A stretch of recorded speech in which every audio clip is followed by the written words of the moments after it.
Good morning student. आज हम लोग पढ़ने वाले हैं गुरुत्वाकर्षण बल अध्याय 10, उसका हम पार्ट सेकंड दूसरा भाग पढ़ने वाले हैं। पहला भाग हमने पढ़ लिया।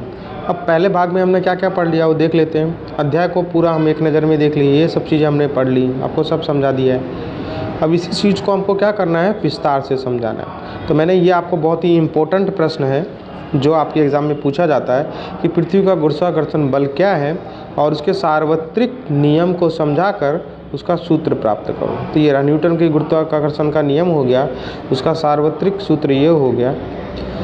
इस तरह से उसकी व्युत्पत्ति कैसी हुई, यहाँ तक ये जो है ये यहाँ तक आपको समझाना है, ठीक है।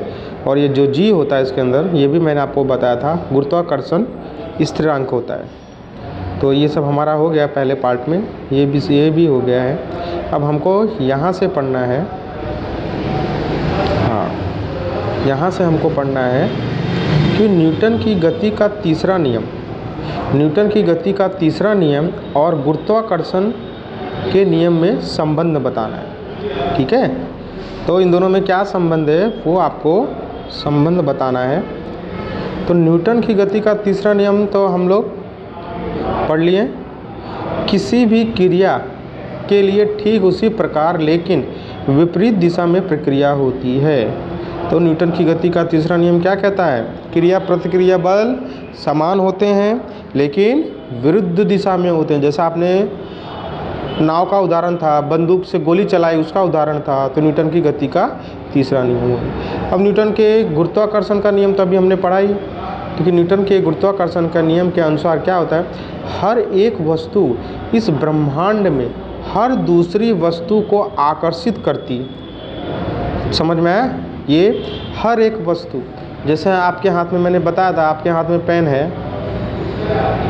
और इधर पेन के पास समझ लो आपके क्या पड़ा हुआ है, पेंसिल पड़ी हुई है, पेंसिल पड़ी हुई है या नोटबुक पड़ी है, बुक पड़ी है। तो ये जो है ये इसको आकर्षित कर रहा है और ये इसको आकर्षित कर रहा है। लेकिन आप बोलोगे कि सर ये आकर्षित तो कर रहा है लेकिन ये दोनों क्यों पड़े हुए हैं, एक दूसरे को पास क्यों नहीं जा रहे? क्यों? क्योंकि इससे बहुत बड़ी चीज़ जो अर्थ है, जो पृथ्वी है, वो इन दोनों को आकर्षित कर रही है, इन दोनों को आकर्षित कर रही है, तभी तो पृथ्वी पर टिके हैं। तो जब इतनी बड़ी चीज़ इन दोनों को आकर्षित कर रही है तो ये आपस में इनका आकर्षण बल पता ही नहीं चलता है। समझ में आया? अब जैसे हम सोच लें कि मैंने यहाँ एक चुंबक ले लिया, ये मैग्नेट हो गया चुंबक, और ये वाला दूसरा मैग्नेट हो गया, ये चुंबक हो गया, ठीक है। अभी आप सोचो कि मैं अब एक बहुत बड़ा, इससे भी बड़ा चुंबक ले लेता हूँ, इससे भी बड़ा चुंबक ले लेता हूँ, ये चुंबक है, मैग्नेट है। तो आप मुझे बताओ कि क्या ये दोनों एक दूसरे को चिपकेंगे? नहीं चिपकेंगे। क्यों नहीं चिपकेंगे? ये दोनों एक दूसरे को आकर्षण, अगर यह अर्थ को हटा दें, हम पृथ्वी को हटा दें या बड़े चुंबक को हटा दें तो आपस में चिपक जाएंगे। लेकिन अगर ये बड़ा चुंबक है तो ये इसको खींचेगा, ये इसको खींचेगा इस तरह से, तो इनका आकर्षण बल दिखाई देगा हमको, लेकिन इन दोनों के बीच आकर्षण बल नहीं होगा जब तक ये बड़ा चुंबक है। इसी तरह पृथ्वी हमारी बड़ी चुंबक, पृथ्वी बड़ा है, उसका द्रव्यमान बहुत ज़्यादा है, तो जो पृथ्वी पर चीज़ें हैं उनका द्रव्यमान कम है, इसलिए वो आकर्षण बल तो लगाते हैं लेकिन आकर्षण बल दिखाई नहीं देता। समझ में आ गया? ठीक है। अगर आपको प्रश्नों से रिलेटेड कोई भी क्वेश्चन है तो आप मुझे फ़ोन करके पूछ सकते हो, मैं आपको वापस समझा दूंगा। समझ में आया?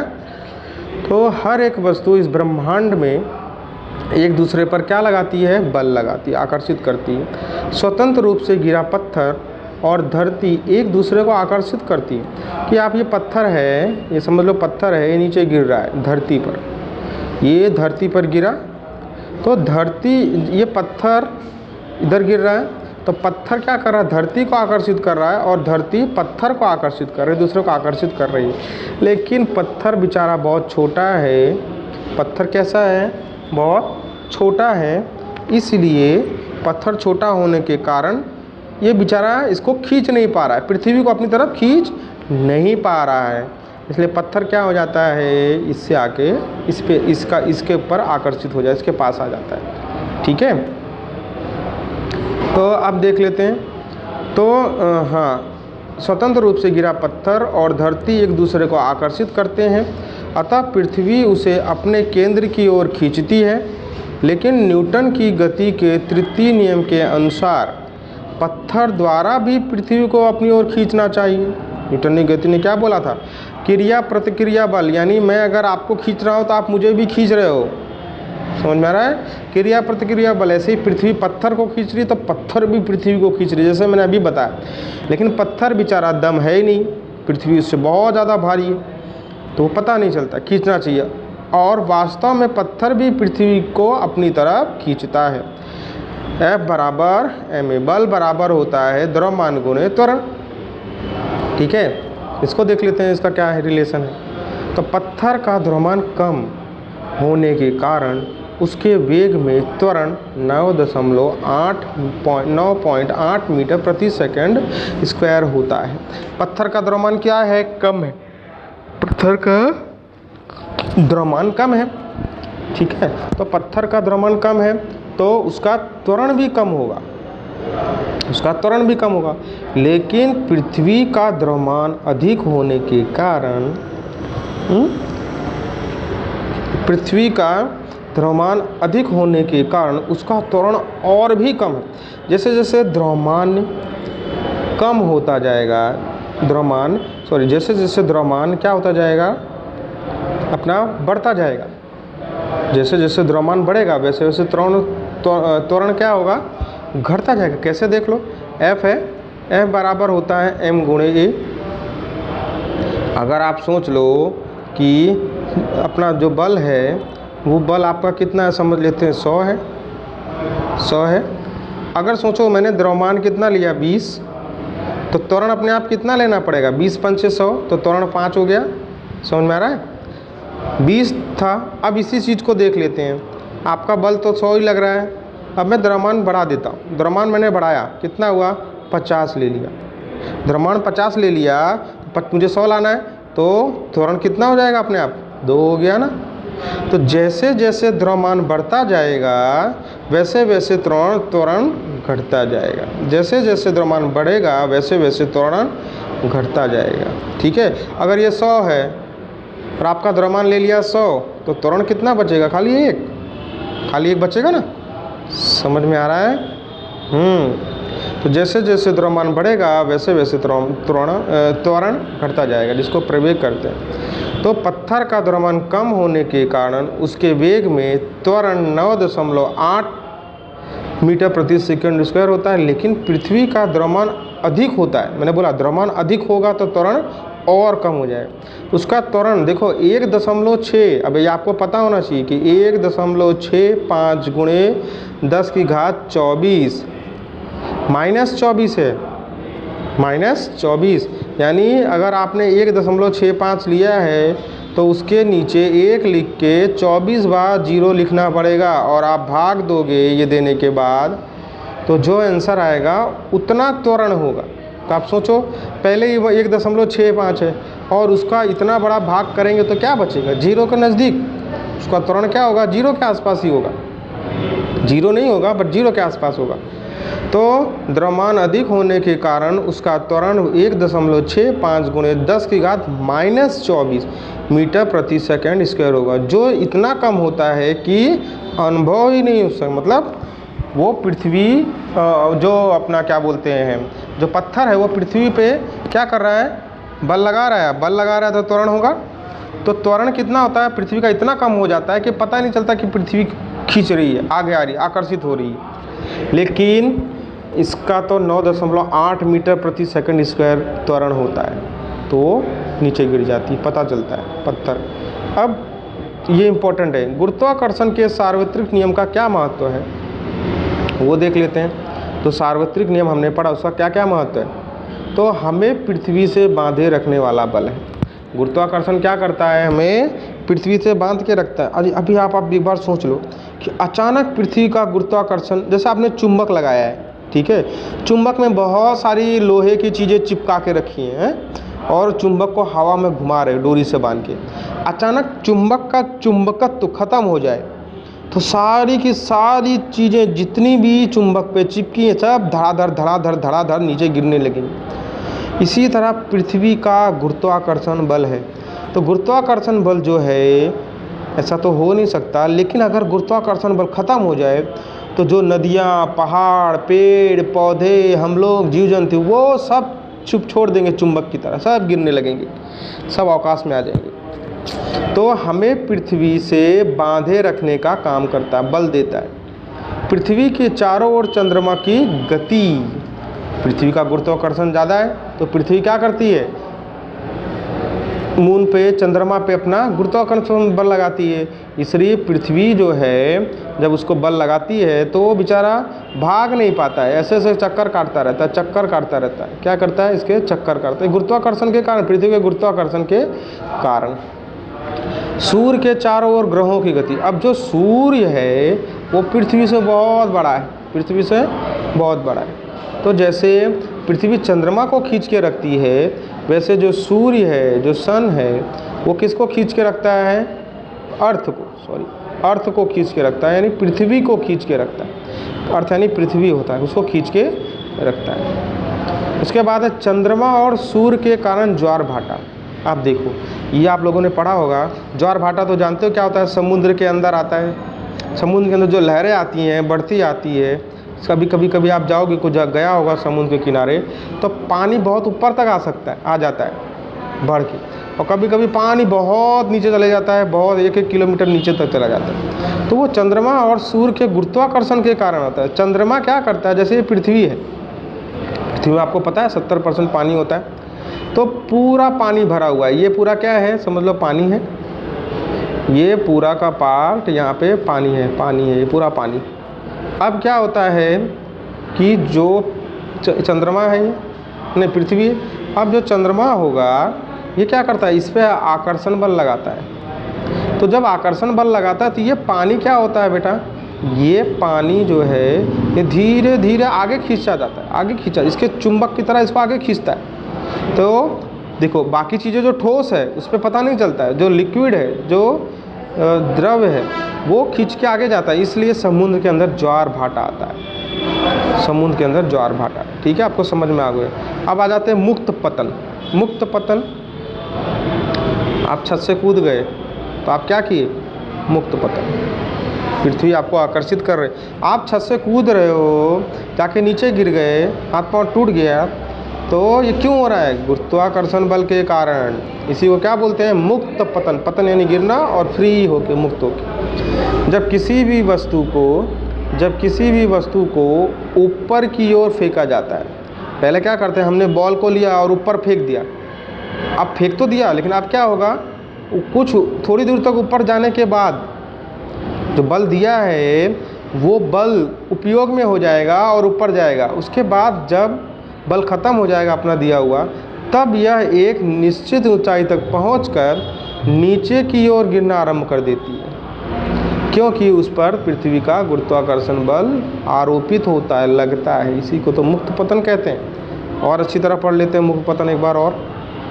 देखो, मुक्त पतन, किसी वस्तु का पृथ्वी के गुरुत्वीय बल के प्रभाव में पतन। अब गुरुत्वीय बल, गुरुत्वाकर्षण बल, गुरुत्वीय बल, कोई चीज़ आपने पेन, ये बॉल ली है और आपने फेंका और वो कहाँ गिर रही है, पृथ्वी की तरफ। तो ये जो बल लग रहा है ना गुरुत्वाकर्षण के कारण, इसको बोलते हैं गुरुत्वीय बल। गुरुत्वाकर्षण के कारण लगने वाले बल को गुरुत्वीय, तो समझ लेते हैं। किसी वस्तु का पृथ्वी के गुरुत्वीय बल के प्रभाव में पतन, गिरना मुक्त पतन कहलाता है। परिभाषा होगी, किसी वस्तु का पृथ्वी के गुरुत्वीय बल या पृथ्वी के गुरुत्वाकर्षण बल के प्रभाव में गिरना या पतन हो, मुक्त पतन कहलाता है। मुक्त पतन में वस्तु के वेग की दिशा में कोई परिवर्तन नहीं होता है। मुक्त पतन में क्या होता है, आपने छोड़ दिया एक बार, तो अपने एक निश्चित वेग से, अगर 10 मीटर प्रति सेकंड की रफ्तार से जा रहा है तो वो नीचे गिरने तक 10 मीटर प्रति सेकंड की रफ्तार गिरेगा। वस्तु के वेग की दिशा में कोई परिवर्तन, वस्तु के वेग की दिशा में परिवर्तन नहीं होता है, स्पीड में नहीं, उसके वेलोसिटी में नहीं, वेग में नहीं, उसके दिशा में, नीचे की छत से नीचे फेंका एकदम सीधे गिरेगा, उसकी दिशा में कोई परिवर्तन नहीं होता है, क्योंकि वह हमेशा पृथ्वी की तरफ गिरती है और पृथ्वी क्या लगाती है उस पर, गुरुत्वाकर्षण बल। लेकिन वस्तु के वेग के परिणाम में परिवर्तन होता है, वस्तु के वेग में परिवर्तन होता है इस परिणाम में, ठीक है। जब आप छोड़ोगे तो वेग जीरो हो जाएगा, जीरो रहेगा पहले, बाद में वेग बढ़ता जाएगा, ठीक है। पृथ्वी के गुरुत्वीय बल के कारण वस्तु के वेग में परिवर्तन या त्वरण गुरुत्वीय त्वरण कहलाता है। वस्तु के वेग में परिवर्तन या त्वरण गुरुत्वीय त्वरण कहलाता है। उसे g से प्रदर्शित करते हैं। इसका मात्रक वही है जो त्वरण का मात्रक होता है। सुनना, गुरुत्वीय त्वरण को कैपिटल जी से नहीं करते बेटा, ये गलत दिया हुआ है, स्मॉल जी से करते हैं। कैपिटल जी से तो हमने क्या पढ़ा था बताओ, स्थिरांक पढ़ा था जी, गुरुत्वीय स्थिरांक। कैपिटल जी का मतलब गुरुत्वीय स्थिरांक पढ़ा था, और स्मॉल जी का मतलब होता है गुरुत्वीय त्वरण, जिसका मात्रक भी यही। अब इसके बाद पढ़ते हैं गुरुत्वीय त्वरण और पृथ्वी पर उसका मान क्या होता है। गुरुत्वीय त्वरण का पृथ्वी पर मान होता है 9.8 मीटर प्रति सेकंड स्क्वायर। त्वरण है तो उसका मात्रक तो यही होगा, मीटर प्रति सेकंड स्क्वायर। आगे हो गया 9.8। अब ये 9.8 कैसे आया वो देख लेते हैं। तो स्वतंत्र रूप से गिरती हुई वस्तु में पृथ्वी गुरुत्वाकर्षण बल के कारण उत्पन्न त्वरण। अब त्वरण आपको पता होना चाहिए कि ये चीज़ है, त्वरण आपका पाठ नंबर 8 में है, मोशन में, गति में। ये चीज़ नीचे की तरफ गिर रही है, ठीक है, ये पृथ्वी हो गई, नीचे गिर रही है, तो इसका प्रारंभिक वेग क्या था, 0। उसके बाद इसका कुछ वेग बढ़ता जाएगा, v बराबर 10 मीटर प्रति सेकंड हो गया, समझ लो। ओके, तो पहले 0 था, 0 से 10 मीटर प्रति सेकंड हो गया। तो वेग में परिवर्तन समय के साथ, समय भी तो बढ़ेगा, कुछ सेकंड, 2 सेकंड 3 सेकंड तो लगेंगे यहाँ से यहाँ तक आने में। तो वेग में परिवर्तन बटे समय को तो त्वरण कहते हैं। तो ये किसके कारण हो रहा है, यहाँ पे पृथ्वी के गुरुत्वाकर्षण बल के कारण हो रहा है। यहाँ पे त्वरण कैसे पैदा हो रहा है, त्वरण ध्यान रखना आप कि वेग में जो परिवर्तन हो रहा है, वेग में जो स्थिर था v बराबर 0, u बराबर 0, v बराबर हमने 10 ले लिया है, तो वेग में जो परिवर्तन हो रहा है समय के अनुसार उसे हम त्वरण कहते हैं। लेकिन ये पृथ्वी खींच रही है, गुरुत्वाकर्षण बल खींच रहा है, इसलिए इसका नाम क्या रख दिया हमने, गुरुत्वीय त्वरण। इसको स्मॉल जी से दर्शाते हैं। तो स्वतंत्र रूप से गिरती हुई वस्तु में पृथ्वी के गुरुत्वाकर्षण बल के कारण उत्पन्न त्वरण गुरुत्वीय त्वरण कहलाता है। इसे g से प्रदर्शित किया जाता है तथा इसकी दिशा सदैव पृथ्वी की केंद्र की तरफ रहती है। पृथ्वी खींचती है तो उसकी केंद्र की तरफ रहती है। पृथ्वी की सतह पर g का मान, जो मैंने आपको बता दिया, 9.8 मीटर प्रति सेकंड स्क्वायर होता है। अब कैसे ढूंढना है देख लेते हैं। पृथ्वी द्वारा किया गया पिंड पर लगने वाला बल तो क्या होगा, अभी हमने निकाला था, F बराबर g का मतलब गुरुत्वीय नियतांक या गुरुत्वीय स्थिरांक, me का मतलब होता है मास ऑफ अर्थ, m का मतलब मास ऑफ अर्थ, मतलब अर्थ यानी पृथ्वी का द्रव्यमान, m यानी क्या हो गया, m यानी जो पिंड का द्रव्यमान, m यानी क्या हो गया, जो पिंड है उसका द्रव्यमान, पिंड का द्रव्यमान m हो गया, ठीक है। अब क्या होता है, इसमें दिया तो है, जहाँ me पृथ्वी का द्रव्यमान है, m यहाँ पे आपको स्मॉल m लेना है, स्मॉल m पिंड का द्रव्यमान, r कैपिटल लोगे चलेगा बट यहाँ कैपिटल कर देना था, r पृथ्वी की त्रिज्या हो गई, अब देखो आप समझ लो पृथ्वी है, अब पृथ्वी के ऊपर यहाँ पे एक पिंड है लगा हुआ है, इसके साथ इसका हमको गुरुत्वीय त्वरण ज्ञात करना है। अब हमको गुरुत्वीय त्वरण कहाँ से ज्ञात करते हैं, इसके केंद्र की बीच की दूरी हो गया। अभी हमने क्या पढ़ा कि F बराबर होता है इसका द्रव्यमान यानी me, जी तो लगाना ही है, me नियतांक है, और इसका द्रव्यमान स्मॉल है, और बटे इन दोनों के बीच की दूरी क्या होगी, पृथ्वी की त्रिज्या, यहाँ से यहाँ तक त्रिज्या होती है ना वृत्त की, पृथ्वी की त्रिज्या उसका वर्ग होता है यार, इसमें इस तरह से सूत्र बन गया आपका। यहाँ पे कोई आदमी, आप ही खड़े हो, आप ही आदमी खड़े हो, तो यहाँ से यहाँ तक का डिस्टेंस हो गया, ठीक है। अब आपका वजन पृथ्वी के वजन की अपेक्षा क्या होता है, नगण्य होता है, नहीं ले तो भी चलेगा, लेकिन देख लेते हैं हो गया। अब r त्रिज्या f बल लगने के कारण उत्पन्न त्वरण गुरुत्वीय त्वरण होता है। मैंने अभी आपको बताया ना, गुरुत्वाकर्षण बल लगने के कारण जो त्वरण पैदा होता है उसे गुरुत्वीय त्वरण कहते हैं। तब क्या हो जाएगा, F बराबर mg हो जाएगा। जहाँ F बराबर ma था, ये गति के कारण, यहाँ पे ये त्वरण किसके कारण है, गति के कारण। और यहाँ पे F बराबर m गुणे g जो है, m गुणे g यहाँ किसके कारण है, गुरुत्वाकर्षण के कारण। ये गुरुत्वाकर्षण के कारण गुरुत्वीय त्वरण। तो ये F बराबर mg हो गया। अब F का मान समीकरण 1 में यहाँ पे रख देते हैं, यहाँ पे रख देते, जहाँ पे F है वहाँ पे इसका समीकरण का मान रख देते हैं। तो F की जगह हमने m गुणे g लिख दिया, ये g m e m r square हो गया। g को हमने क्या किया, g को सूत्र का कर्ता बनाया, m को बॉर्डर क्रॉस करा दिया, तो अकेला g बच गया और ये m कहाँ चला गया, इसके नीचे आ गया, ठीक है, m नीचे आ गया। अब ये m दोनों कट गए, ये m और ये m कट गए। ये मैंने आपको बोला था इसको कैपिटल ले लेना, दोनों सेम हो जाएंगे। तो ये m कैंसिल हो गए, बचा क्या, g पृथ्वी का द्रव्यमान और पृथ्वी की त्रिज्या, ये हो गया आपका g बराबर g, इसकी कीमत हमको मालूम है, m मास ऑफ अर्थ भी मालूम है और उसकी त्रिज्या भी मालूम है। सबकी कीमत रख दो, आप सॉल्व कर दो, घर पे कैलकुलेटर से करके देखो क्या आता है। तो g की वैल्यू निश्चित है, तो 6.6734 गुणे 10 की घात 11 Newton metre square upon K G square, Newton metre square upon K G square. M E पृथ्वी का द्रव्यमान है, एम ई क्या है, पृथ्वी का मास ऑफ अर्थ, एम का मतलब मास, ई का मतलब अर्थ। तो पृथ्वी का द्रव्यमान ये भी निश्चित है, 6 गुणे 10 की घात 24 किलोग्राम, 6 गुणे 10 की घात 24 किलोग्राम। अब पृथ्वी की त्रिज्या यानी पृथ्वी केंद्र से लेके यहाँ तक की दूरी जो है वो कितनी है, पृथ्वी की त्रिज्या है 6.4 गुणे 10 की घात 6 मीटर, ये हो गया। अब इस समीकरण में g बराबर g into M E upon R square में इन सब कीमतों का मान रख देते हैं।